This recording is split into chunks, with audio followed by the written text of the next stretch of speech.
మరణానికి ముందు కనిపించే ముఖ్య సంకేతాలు. గరుడ పురాణం హిందూ మతంలోని 18 మహాపురాణాలలో ఒకటి. ఇందులో శ్రీ మహావిష్ణువు తన వాహనమైన గరుత్మంతుడికి జనన మరణాల రహస్యాలను, ఆత్మ ప్రయాణాన్ని వివరించారు.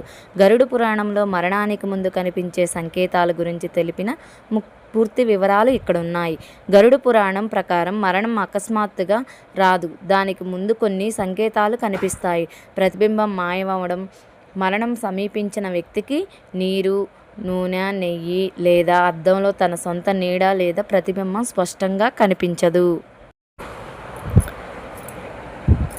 యమదూతల దర్శనం. ప్రాణం పోయే చివరి క్షణాల్లో భయంకరమైన యమదూతలు కనిపిస్తారు. వారిని చూసి భయపడే వ్యక్తి నోరు తెరిచి ఉండిపోతాడు లేదా కనులు మూసుకుంటాడు. పితృదేవతల పిలుపు. చనిపోయిన పూర్వీకులు, తాతలు, ముత్తాతలు కలలో లేదా కళ్ళ ముందే కనిపిస్తూ తమతో రమ్మని పిలుస్తున్నట్టు అనిపిస్తుంది. గత జీవిత స్మృతులు. జీవితాంతం చేసిన పుణ్యకార్యాలు, పాపాలు ఒక సినిమా రూపంలో కళ్ళ ముందు కదులుతాయి. శరీర మార్పులు. అరచేతిలోని రేఖలు మసకబారడం, ముక్కు చివర భాగాన్ని చూడలేకపోవడం, చెవులు మూసుకుపోయినట్లు అనిపించడం, బయటి శబ్దాలు సరిగ్గా వినపడకపోవడం వంటివి జరుగుతాయి.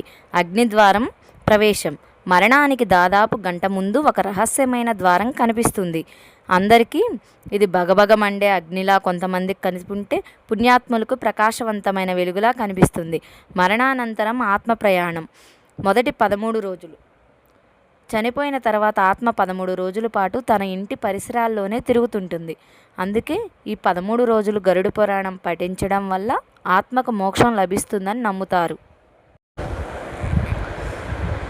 వైతరణి నది. పాపాత్మలు తమ ప్రయాణంలో వైతరణి నదిని దాటాల్సి ఉంటుంది. వారు చేసిన పాపాలను బట్టి యమదూతలు వారిని శిక్షిస్తారు. యమలోక ప్రయాణం. ఆత్మ 47 రోజుల పాటు ప్రయాణించి చివరికి యమధర్మరాజు ముందు నిలబడుతుంది. అక్కడ చిత్రగుప్తుడు ఆ వ్యక్తి చేసిన కర్మల చిట్టా చదివి దానిని బట్టి శిక్షలు లేదా స్వర్గవాసం నిర్ణయిస్తారు.